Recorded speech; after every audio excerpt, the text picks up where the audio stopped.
Bueno, meus amigos e minhas amigas, oficialmente abertos os trabalhos da tarde para falarmos de Estados Unidos. É um tema fascinante, é um tema fenomenal, é um tema que me agrada muitíssimo falar dos Estados Unidos. Então, lá vamos nós.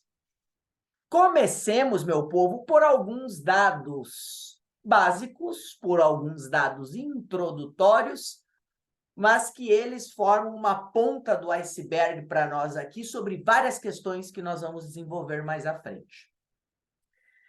Primeiro, vamos à área dos Estados Unidos. Bom, é um dos raros países maior do que o Brasil. Os Estados Unidos tem mais de 9 milhões de quilômetros quadrados. E uma das situações que nós vamos procurar descrever na aula de hoje é como é que isso aconteceu, tá? Porque eu, particularmente, eu olho para os mapas e eu observo Rússia, China, Estados Unidos, né? Ou mesmo o nosso caso aqui, o do Brasil, e eu me pergunto sempre, nossa, como esse país ficou desse tamanho? E nós vamos fazer esse exercício sobre os Estados Unidos. Nós vamos ver como que os Estados Unidos ficaram desse tamanho. Com uma população absoluta aproximada de 330 milhões de habitantes. O que faz dos Estados Unidos atualmente o terceiro país mais populoso, né? E repare que, diferente do Brasil, que tem decrescido no ranking dos países mais populosos, os americanos se mantêm numa posição de terceiro lugar já há um tempo. China, ou melhor, né, mudou em 23, Índia, China e Estados Unidos. Não são um país muito povoado, né, em que pese seja uma densidade maior que a brasileira, 34 habitantes por quilômetro quadrado. E também temos que mencionar o seu IDH, que é de 0,92, tá? É um país bastante desigual, sim, é um país com um índice Gini, que é o que mede a desigualdade crescente, né? E no caso de um Gini crescente, quer dizer que o país fica cada vez mais desigual, mas o seu IDH segue nas alturas, né? Muito graças à sua renda per capita, que ultrapassa 50 mil dólares ano, né? Que é bastante superior à de países como o Reino Unido ou a Alemanha, por exemplo. Então, apresentados alguns números, alguns dados, vamos falar um pouco sobre esse lance da área, do território, né? Vamos ver como é que esse país chegou a esses mais de 9 milhões de quilômetros quadrados. Vamos analisar um pouco o território dos Estados Unidos e tudo que ele oferece para o bem e algumas cocitas nem tanto para o bem no que tange a sua população, tá? Nós falamos de mais ou menos não, 50 estados, né? Desses 50 estados, observem que o território americano ele não é contínuo. Por quê? Porque nós temos o caso do Alasca,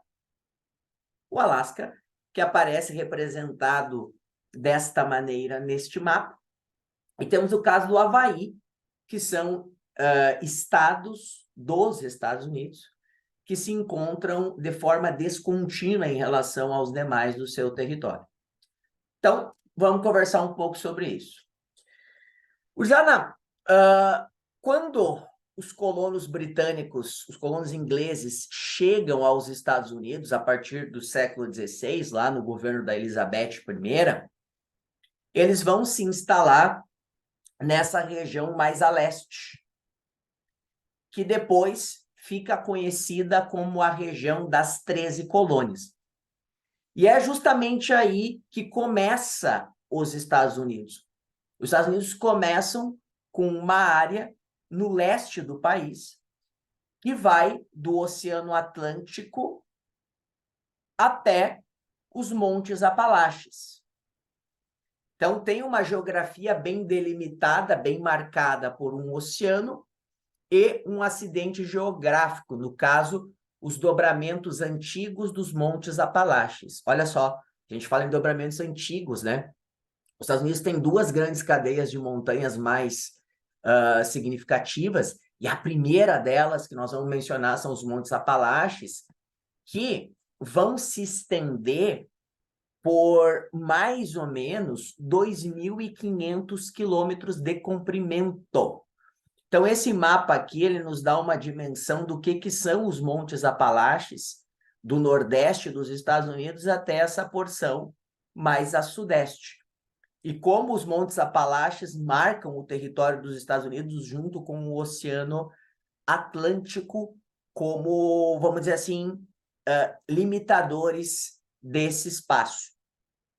O curioso é que os Estados Unidos tinham essa composição inicial, enquanto 13 colônias, muito porque os britânicos, ou os ingleses, se preferirem, não queriam que houvesse uma exploração da parte mais interiorana desse território. Claro, por quê? Porque caso houvesse uma colonização mais a oeste, os britânicos perderiam o controle em relação a esses colonos, provavelmente. Então, eles restringiam ali. Percebam que esse território dos Estados Unidos, ele é bastante diminuto comparado ao atual. Sei lá, ele deve dar 1/10 do território atual dos Estados Unidos. Então, quando que o país começa esse processo de expansão, esse processo de alargamento territorial? Começa depois da sua independência, após 1776, mais especificamente no início do século XIX. Por quê? Porque no início do século XIX, nós vamos assistir a um episódio que ele muda radicalmente o que era o território dos Estados Unidos, que é a compra da Louisiana. Claro que quando nós pensamos em Louisiana hoje, a gente se refere a um pequeno estado que fica aqui na região do Golfo do México. No entanto, quando a gente fala que os Estados Unidos compraram a Louisiana no século XIX, em 1803, e compraram a Louisiana da França, nós queremos dizer que eles adquiriram um território que é praticamente toda essa faixa da bacia do rio Mississippi. E se nós estamos falando de todo esse território que abrange a bacia do rio Mississippi aqui, galera, nós estamos falando de uma área que passa tranquilamente de 2 milhões de quilômetros quadrados. Então, os Estados Unidos adquiriram uma área, gente, que permitiu a eles ter acesso ao Golfo do México. E aí, eu preciso lembrar a vocês que o Golfo do México é uma área da qual eles prospectam muito petróleo na atualidade, né? Deu acesso a eles até as Montanhas Rochosas e deu acesso a Montanhas Rochosas, aliás, que são exemplos de dobramentos modernos, e deu acesso também a toda a rede hídrica da bacia do Mississippi, que permitiu uma navegação que integrava o território estadunidense nessa altura do campeonato. E tudo isso eles compraram por uma bagatela, por uma barbada de 15 milhões de dólares na época da França, do Napoleão Bonaparte. Napoleão mesmo, aquele das guerras napoleônicas, que bagunçou toda a Europa no contexto do século XIX. E esse negócio ele foi tão significativo a ponto de que o Henry Adams, que era um secretário de Estado na época, mencionou que nunca os Estados Unidos conseguiram tanto por tão pouco. Então, percebam que aquele território que em 1776, né, quando começa o processo de independência, quando há a declaração de independência lá no segundo Congresso da Filadélfia, aquele território que ele tinha meros espaços das 13 colônias, ele mais do que dobra de tamanho quando os americanos compram a bacia do rio Mississippi, que está inclusa naquela aquisição da Louisiana. Então, o território deles tem um ganho muito, muito significativo, posto que vai até as Montanhas Rochosas, vai ao Golfo do México e abrange toda a rede hídrica da bacia do rio Mississippi. Mas, como diria o vendedor da Polishop, não é só isso, tá? Por quê? Porque 16 anos depois de adquirirem a Louisiana e tudo o que englobava a Louisiana, O que os americanos conseguem? Os americanos conseguem dos espanhóis a aquisição... Opa, me perdi aqui, vamos voltar. Os americanos conseguem a aquisição da Flórida, da península da Flórida, ó, dá uma olhada. Em 1819, então, os americanos conquistam a Flórida. Eles assinam um tratado com os espanhóis que estavam mortos, exaustos, esgualepados de enfrentar Napoleão Bonaparte, né? E as tropas francesas, apesar da guerra já ter acabado, né? Mas os espanhóis estavam sentindo as sequelas dela. E os Estados Unidos começam a pressionar nações indígenas para que elas penetrassem no território da Flórida, que era espanhol, e também começa a mexer pauzinhos para que colonos oriundos das 13 colônias também passassem a invadir esse território. E os espanhóis, cientes de que mais cedo ou mais tarde perderiam essa área, assinam o famoso Tratado Transcontinental com os americanos e cedem a Flórida para os estadunidenses. E aí, além disso, vão ceder direitos em relação a territórios lá no lado do Oceano Pacífico. Isso aí vai ser usado depois, quando os americanos vão contestar áreas em relação ao México. Então, 1819, conquista da Flórida. Repare que a configuração da costa leste dos Estados Unidos atual já está dada nesse início do século XIX. E aqui, ó, o famoso Golfo do México, que os americanos exploram petróleo e conseguiram acesso já quando compraram a Louisiana. Aqui é bem interessante, porque a gente consegue fazer uma ligação com Cuba, né? Volta e meia, os Estados Unidos promovem intervenções em Cuba e interferem na política cubana, né? A gente consegue lembrar aí da Revolução Cubana de 1959, das tentativas que os americanos promoveram de tirar o governo do Fidel Castro do poder. Mas não para aí, né? Por exemplo, em 1898, tem a Guerra Hispano-Americana, em que os Estados Unidos vão apoiar a independência de Cuba em relação à Espanha. E depois disso, os americanos vão exercer uma influência efetiva na ilha, na política, na economia, na cultura, em várias searas, né? E por que os Estados Unidos dão tanta atenção para Cuba, tá? Se você olhar para esse mapa aqui, você consegue entender de um jeito mais fácil isso, ó. Aqui está a pontinha da Flórida, que eu te mostrei antes no mapa, e embaixo a gente tem Cuba, tá?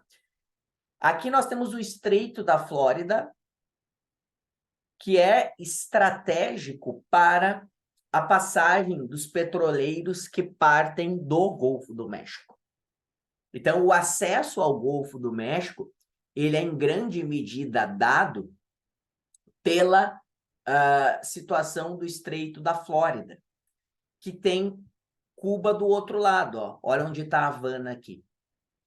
Então, quando os americanos se preocupam com uma influência em relação a Cuba, querem impedir que nações, potências estrangeiras consigam dominar essa ilha, os americanos eles estão de olho justamente nesse acesso que o Estreito da Flórida dá ao Golfo do México, que é uma área produtora de petróleo, prospectora de petróleo, que ainda é um recurso fundamental para os americanos e para o mundo, né?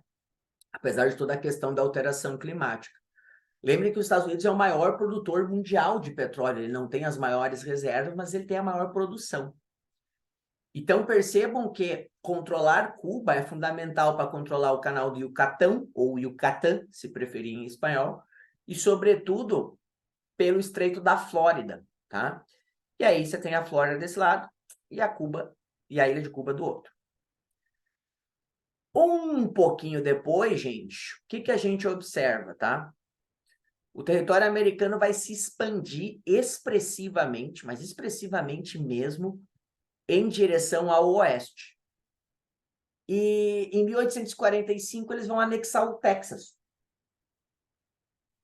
O Texas, que é essa gigantesca área aqui, que tem uma fronteira natural com o México dada pelo Rio Grande hoje, muito famoso pelas transições de imigrantes ilegais, que vêm principalmente da América Central hoje, né? Esse é um lance importante de destacar. São menos mexicanos e mais centro-americanos, Honduras, El Salvador, Guatemala, que procuram fazer essa travessia. E o México vai declarar sua independência, ou melhor, o Texas, perdão, vai declarar sua independência em relação ao México em 1845, tá? E vai haver a Guerra Mexicana, que dura de 46 a 1848. E os Estados Unidos vão apoiar o Texas nesse processo de independência. Aliás, o Texas vai declarar a sua independência em relação ao México, porque o México abole a escravidão nesse ano de 1845. E os texanos queriam manter o trabalho escravo. E graças ao apoio dos americanos, né, eles conseguem consolidar a sua independência e depois acabam integrados aos Estados Unidos. E é claro que daí, gurizada, da anexação do Texas, em 1845, e os desdobramentos dessa guerra com o México, que dura de 1846 a 1848, o território americano vai alargar muito, né? Ele vai envolver a conquista do Novo México, do Arizona, Nevada, Califórnia, pedaços de Utah. Enfim, o território americano ele vai, de fato, chegar ao Oceano Pacífico. Depois, tem uma outra compra, tem uma outra aquisição, né? Eu não sei o que vocês pensam, mas particularmente a mim, é bem diferente imaginar que um país está comprando o território do outro, né? Em pleno século XXI, a gente não consegue vislumbrar algum governo vendendo uma área para o outro, né? Mas 20 anos depois, aproximadamente, da guerra com o México, em que os americanos expandem muito o seu território em direção ao oeste e vão até a Califórnia, e aí é legal fazer essa observação para vocês, porque se você olhar os 3 estados mais ricos deste país, 2 deles os americanos conquistam nesta guerra contra o México. O Texas, em 1845, né? E a Califórnia. 2 estados riquíssimos em recursos naturais. No caso do Texas, petróleo, no caso da Califórnia, ouro e petróleo, né? Então, isso ajudou bastante ao desenvolvimento dos Estados Unidos.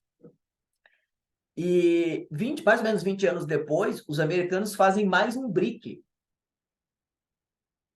Eles compram mais um território, que é o território do Alasca, né? Que eles compraram da Rússia, pela barbada de 7 milhões de dólares aproximadamente. Na época, essa aquisição ela foi chamada de loucura de Seward, que era um secretário do governo do período. Por quê? Porque o pessoal dizia e escrevia nos jornais, olha, estão comprando o Alasca, estão comprando um monte de gelo, não tem nada no Alasca, etc, etc. Só que aí, cara, pouco tempo depois, foram descobertas grandes reservas de ouro e, no século XX, grandes reservas de petróleo. Sem falar na posição estratégica que o Alasca dá aos Estados Unidos no acesso ao Ártico. O Ártico, que todos sabemos, né? Porque com as mudanças climáticas que estão rolando, vai ser a nova grande rota comercial das próximas décadas. Já é possível dar a volta ao mundo pelo Ártico, no verão, né, do hemisfério norte. E sem usar navios quebra-gelo, né? E aí o comércio, por exemplo, do Canadá com a China ou com a Rússia, né? Fica muito mais fácil, mas principalmente com a Ásia, né? A Rússia não tem muita relação com a economia da América do Norte explicitamente. Então aí os Estados Unidos conseguem o acesso ao Ártico via a compra do Alasca da Rússia em 1867. E um pouquinho depois, temos a aquisição do único estado norte-americano que tem Palácio Real, que é o Havaí, né? Os Estados Unidos nunca tiveram, pelo menos no sentido ocidental do termo, os Estados Unidos nunca tiveram um rei, né, gente? Nunca tiveram um imperador. Estados Unidos já nasceram como uma república presidencialista. Só que o Havaí, que vai ser incorporado no final do século XIX, ele era um arquipélago com uma composição política de uma monarquia. E com populações originárias dessa região aí, que tinham um Estado organizado nesse formato monárquico. Só o que aconteceu?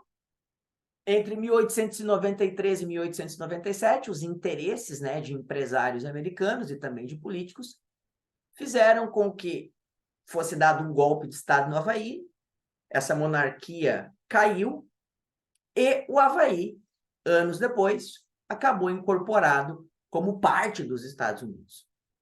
Dentro daquela ideia dos americanos também, de ter controle do Oceano Pacífico, né? Porque o território americano ele tem essa característica, tem grandes saídas para os dois principais oceanos da atualidade.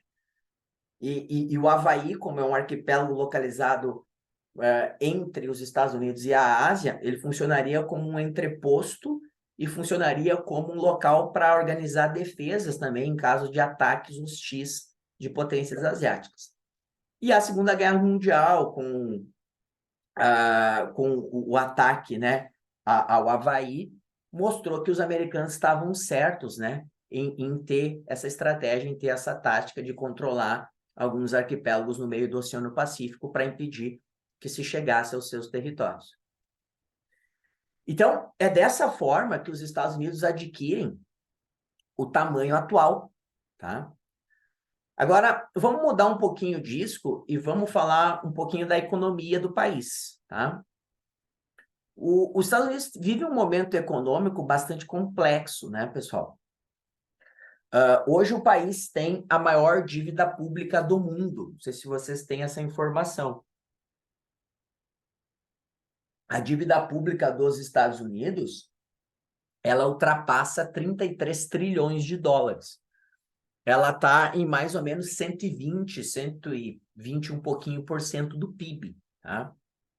Então, ela não é a maior dívida pública do mundo relativa, percentual, entre os países desenvolvidos, porque esse posto é do Japão, mas ela é a maior em termos absolutos. E esse endividamento dos Estados Unidos, ele tem muito a ver com dois aspectos. Os gastos, né, com a guerra ao terror, a invasão do Afeganistão, a ocupação do Iraque, respectivamente em 2001 e 2003, né, pós-atentados às Torres Gêmeas. E também tem algum vínculo com as dificuldades na sua balança comercial. Os Estados Unidos é um país deficitário na balança comercial, né? Os Estados Unidos é um país que mais importa do que exporta. E isso, em algum grau, tem a ver com o declínio da sua indústria. Os Estados Unidos tinham, como região pioneira na industrialização, região que passou pela segunda revolução industrial, essa faixa do país chamada de Manufacturing Belt, que pegava trechos do Nordeste e da região dos Grandes Lagos. Hoje a gente chama de megalópolis de Boswash e Spitz.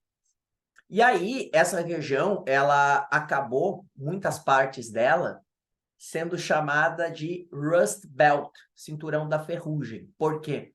Porque com a nova divisão internacional do trabalho e a saída de setores tradicionais da indústria, muitas cidades de estados como Ohio, Pensilvânia e Chicago, que ficam nessa orla aqui dos Grandes Lagos, acabaram empobrecendo bastante, tá?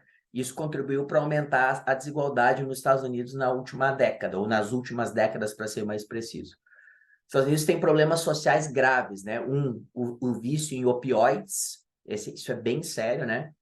2, a questão do aumento da desigualdade. E 3, a gentrificação, que tem feito aumentar muito o número de moradores de rua nas grandes cidades, sobretudo, tá? E nessa parte aqui da costa leste, né, da região dos Grandes Lagos, o famoso Rust Belt, é bem sentido isso, tá? Aí nós também temos uma segunda área industrial, que aí é uma industrialização mais recente, a partir do governo Kennedy, pós-Segunda Guerra Mundial, e aí acelera a partir do governo Kennedy, no início dos anos 60, que é o que a gente chama de Sun Belt, que é a área dos novos setores da indústria, dos novos setores da economia, né? É justamente nessa faixa aqui do Sun Belt, que pega o sul e o oeste dos Estados Unidos, que a gente tem o Vale do Silício, que é considerado até hoje como o principal tecnopolo do mundo. É aqui que nós temos o surgimento de grandes corporações, de grandes empresas do setor de tecnologia, né, gente? Outro ponto é que os Estados Unidos é uma potência agrícola, tá? Uma potência agropecuária. Disputa com o Brasil o posto de maior produtor de grãos do mundo. E os Estados Unidos organiza o seu setor primário em belts, tá? Em cinturões.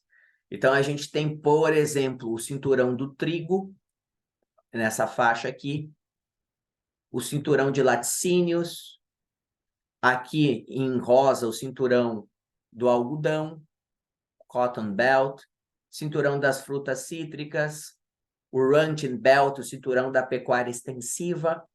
Então, se ligar nessa forma como a geografia americana é organizada no que tange a agropecuária, tá? Essa divisão em belts, que são extensas áreas, com médias e grandes propriedades, muito modernas, com bastante produtividade, que se especializam na produção de um ou poucos gêneros agrícolas. Eu tenho falado para vocês ao longo dessa aula sobre esse aspecto do Gini, né? De como a desigualdade nos Estados Unidos cresceu, tá? Sobretudo a partir da década de 70 para cá. E eu digo isso para vocês com base em quê, tá? Com base nisso aqui, ó. Se vocês observarem, olha só, os Estados Unidos têm aumentado constantemente nas últimas décadas o Gini e alcançou 0,48 em 2018. Nenhum país europeu passa de 0,38. E aí eu só preciso te lembrar que o índice Gini é quanto mais perto de 1, pior, porque é mais desigual, ele é diferente do IDH. O Gini do Brasil é 0,56. Nenhum país europeu tem Gini maior que 0,38 e o americano é quase 0,49.